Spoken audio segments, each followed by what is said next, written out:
success. Success is a choice, it's free will. Orson Swett Martin was a prolific author and philosopher of the 1900s. He thought that the brain had the ability to develop what it needs to press on. He wrote, "Hold any particular thought in your mind persistently until it forms grooves in the brain tissues, and you will permanently change yourself in that direction. You have only to focus your mind on a desire and hold it there tenaciously until you have formed a new mental habit." We now know why this is true. When we form a thought, brain cells called neurons will fire.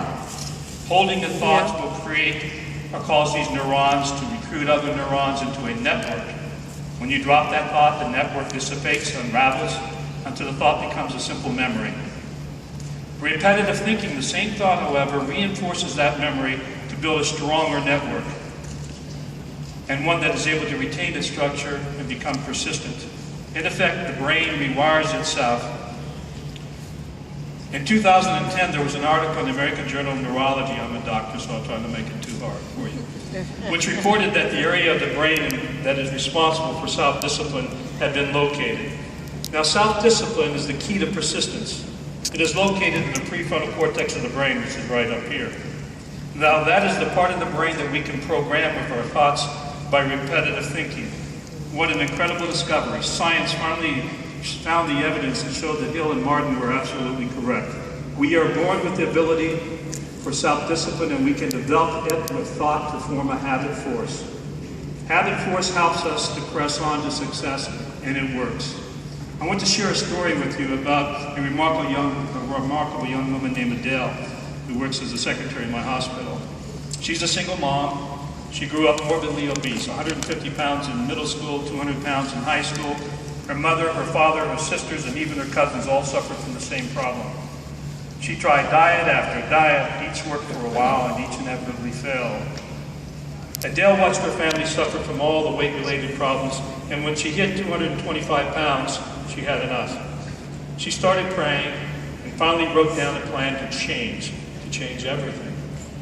More than anything, she wanted to be fit and healthy and pictured herself that way, sort of a yellow polka dot bikini picture. Then she took that image of herself and developed a plan to achieve it by deciding what food she could eat to be healthy and what exercises she could do to be fit. She kept picturing herself as she wanted to be and used that image to help overcome the early temptations as she changed her diet or eating habits.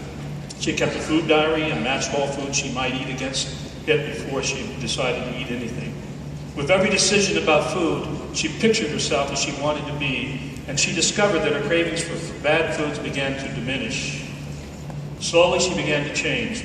Her mood improved, energy levels increased noticeably, and healthy food started to taste better. The pounds fell off of her. When her progress stalled, she looked at her plan, she made adjustments, and she pressed on. A beautiful young woman began to appear in the mirror. That was 5 years ago, and she still sees the same girl in the mirror every day.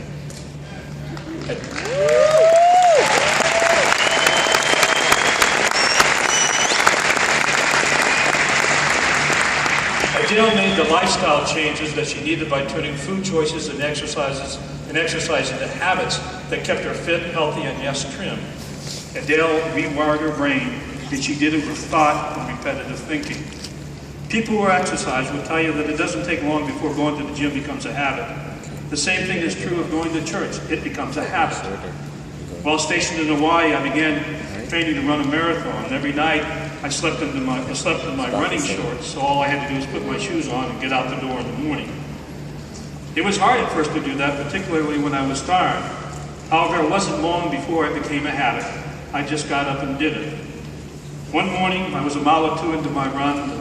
The sun was shining, the sky was blue, and the birds were singing.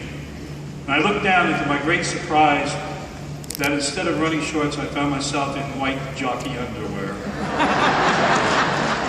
I think I set a world record getting back to my house. My morning run had become such a force of habit that I started each day without having to think about it. I used habit force, and it's habit force is what's going to build your OG business.